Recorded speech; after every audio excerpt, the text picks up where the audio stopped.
Hi, my name's Bob, and I'm a sex and love addict. By the grace of God, the 12 steps, the fellowship, and good sponsorship, I have been sober from all bottom-line addictive behavior, one day at a time, for 10,777 days today, and for that, I am but will never be sufficiently grateful. I'm going to talk about intimacy in a healthy romantic relationship. The best description of a healthy romantic relationship I've found is hidden in the SLAA basic text in the preface on page Roman numeral 8. A healthy romantic relationship is, quote, a basic human need for close relationship with another, combined with the realization of one's sexual capacities as an expression of commitment in such a relationship. The most intimate relationship I have is with my wife. And that is not sexual only. I believe sex should be just one part of the intimacy between romantic partners. The following information is not SLAA conference approved. I repeat, it is not SLAA conference approved. It comes from my own beliefs and ideas, information I've accumulated over time from many sources. There are many types of intimacy: physical, experiential, recreational, emotional, aesthetic, intellectual, financial, spiritual, social, and yes, sexual, to name a few. I'm going to talk about each type of intimacy in more detail. I believe that for sex and love addicts, all these intimacies should be present in a committed relationship before sexual intimacy. Number 1, physical intimacy. Physical intimacy has nothing to do with sex. It means touching. If you want to see examples of physical intimacy without sex, watch high school, college, or professional wrestlers or American football players. There is no sex involved with all that touching. In fact, I believe those athletes would be highly offended if you accused them of sexual intimacy. Physical intimacy in a romantic relationship is holding hands, sitting close while watching a movie or television, a kiss goodbye or hello along with a hug. It's a man touching the small of his partner's back while walking. It's a woman taking the arm of her partner. I saw two ladies walking arm in arm into the supermarket today, and both were smiling. These are physical ways to show caring or love. Don't stop doing these things because you have been together for a long time, for multiple months or years. I've been married for more than 32 years, and we still fondly touch each other. We never leave the house without a kiss and an "I'll be back" or "I love you." Number 2, experiential intimacy. Experiential intimacy is doing things together, experiencing things together, shopping, going to a museum, going out for dinner, taking a walk. Some years ago, my wife Rita and I had the opportunity to visit the Kennedy Space Center in Florida.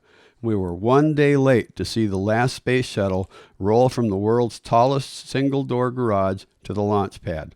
But we were impressed with the whole Space Center experience.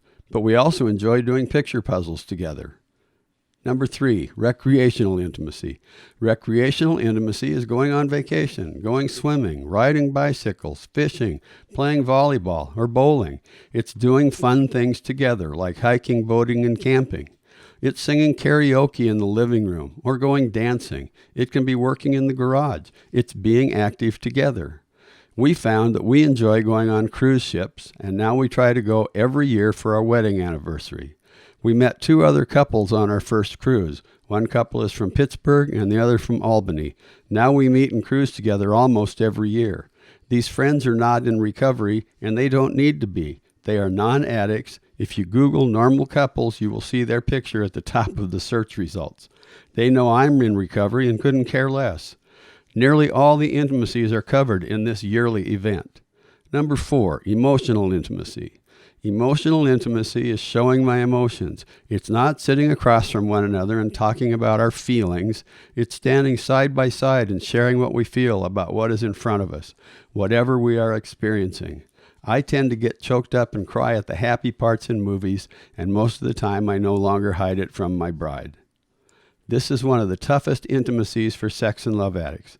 But it is not just difficult for sex and love addicts. Nearly all humans have this difficulty. In the United States, it seems the only emotions we experience easily are anger and sorrow. I hear a lot of people use the word feel instead of the word think. They say things like, I feel we should stop spending so much money. I feel we should take a group conscience about that. I feel like I should go home. These are not feelings, they are thoughts. The correct statement should be, I think we should stop spending so much money. I think we should take a group conscience about that. I think I should go home. Feelings are emotions. I'm angry or I feel angry. I am sad or I feel sad. I am overjoyed about your upcoming marriage. Emotions are difficult enough. Let's try not to confuse ourselves with thoughts. Listen to conversations. You will hear this very clearly and often. My emotions are like a radio. The station dial chooses the emotion. The volume dial chooses how strong the emotion is felt. The trouble is that I don't have control of either dial. I believe that God gave me emotions for a reason. God gives me anger so I will act, fear so I will be cautious, sorrow so I will know the depth of my love, and joy so I will know the depth of His. Number 5, aesthetic intimacy. Aesthetic intimacy is a little harder to define, but is basically the enjoyment of beautiful things together. Viewing a beautiful sunset, visiting an art gallery, walking through a garden are all ways of building aesthetic intimacy. I don't have to agree on what is beautiful. Sharing my thoughts about what I find beautiful also builds intimacy. I like beautiful mountain vistas like Denali National Park and Preserve in Alaska. Rita prefers warm sandy beaches or lakes and streams, but we enjoy seeing both. We like to watch thunderstorms. We lived on a small lake for 15 years, and every year in mid-August, the full moon would rise and shine directly across the lake and into our patio doors and windows. Looking at the wide-open panorama of the ocean from a ship or beach is something we both find beautiful and relaxing. Number 6, intellectual intimacy. Intellectual intimacy is sharing what I'm thinking. It's sharing my knowledge. I'm 72 years old, and I still remember most, not all, but most of what I learned in school. I remember things I read and hear, though I did this better when I was 50. Rita remembers every single wrong thing I've ever done. Just kidding, mostly. In discussions or in a movie or TV show, I will state some fact from the past, and she'll ask, how do you know that? And my response is usually, I learned it in school. Intellectual intimacy builds familiarity. I can even discuss religion and politics from a strictly intellectual perspective, even when I disagree. Number 7, financial intimacy. Financial intimacy is my least favorite. I am not a good budgeter. Luckily, Rita is. She handles the finances in our marriage, but I always know where we stand. She shares her financial knowledge with me. Money is one of the most common things couples fight over. If I discuss our financial situation regularly and learn to compromise, it can be an important way to bond and another intimacy shared. Number 8, spiritual intimacy. Spiritual intimacy can be attending church together, praying and meditating together, holding common spiritual beliefs, and discussing our spiritual beliefs. There is no right or wrong in my spiritual beliefs, nor in Rita's. Spiritual beliefs are extremely personal. Discussing our beliefs builds spiritual understanding and intimacy. Number 9, social intimacy. Social intimacy refers to high-quality interactions and relationships with others, including closeness with spouse, friends, and family members. I like to use first-person present tense when reading the basic text on page 102 of the SLAA basic text. In relationships with others, I let go of self-serving power and prestige as driving motives. This leaves me open to the discovery of just what it is that makes any relationship between people, whether professional, personal, or social, worthwhile. I find that in relationships with others, I have only as much to gain as I have to share. None of these intimacies are directly associated with sex. But the closer my wife and I feel from all these other types of intimacy done for their own sake, the greater the chance that we may also experience sexual intimacy. And so finally, number 10, sexual intimacy. Sexual intimacy consists of exploring and sharing sexuality together. There is right and wrong when it comes to sexual intimacy. Let me say that again. There is right and wrong when it comes to sexual intimacy. Right sexual intimacy is when it is acceptable to both partners. Wrong sexual intimacy is when it is not acceptable to both partners. So let me emphasize that one more time.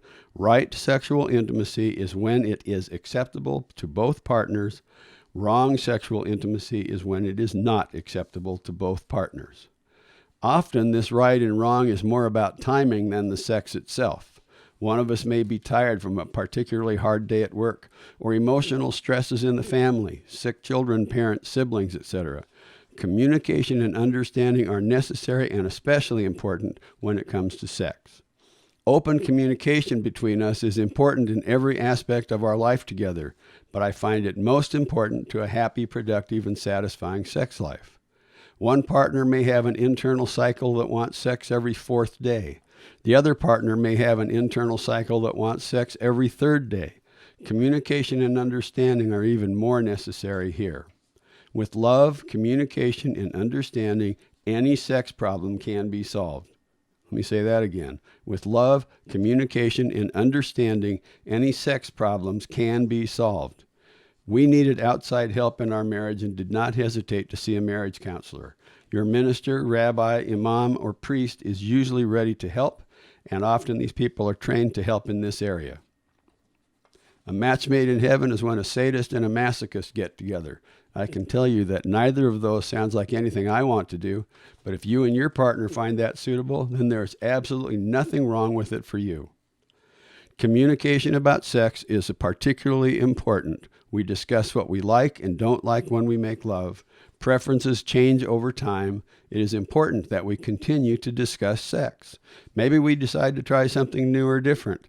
I can tell you there were times we ended up laughing at the impossibility of a new idea as we tried it. Sometimes something is done for the pleasure of one or the other partner. This is okay if it is truly okay with both partners and is usually not done on a regular basis. On pages 69 and 70 of the book Alcoholics Anonymous is some of the best advice for healthy sexual intimacy I am aware of. Again, I changed this to first person present tense. In this way, I try to shape a sane and sound ideal for my present and future sex life. I subject each relation to this test. Is it selfish or not? I ask God to mold my ideals and help me live up to them. I remember always that my sex powers are God-given and therefore good, neither to be used lightly or selfishly, nor to be despised and loathed. I earnestly pray for the right ideal, for guidance in each questionable situation, for sanity, and for the strength to do the right thing.